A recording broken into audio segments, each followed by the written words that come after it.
வந்து 4 கட்டை பை நிறைய ட்ரெஸ்ஸு எடுத்துக்கிட்டு எங்கள் துணி கடையிலேருந்து ட்ரெஸ்ஸை வாங்கிட்டு வந்து 4 கட்டை பை வழியில் எங்கள் தங்கையை பார்த்த முன்னாடி என்ன சொல்கிறாங்க தெரியுமா?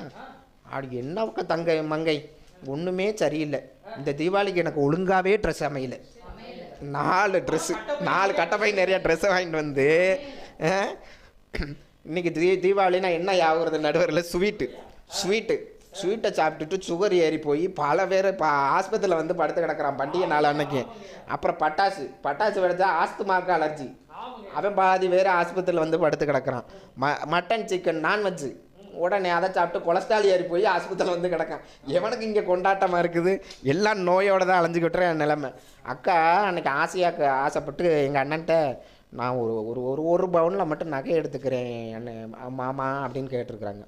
அவர் அதெல்லாம் நான் இந்த மாதம் சம்பளம் வாங்கலை, மாதம் தேதி என்ன ஆயிடுச்சு அப்படின்னு சொல்லிட்டு சத்தம் போட்டிருக்காரு.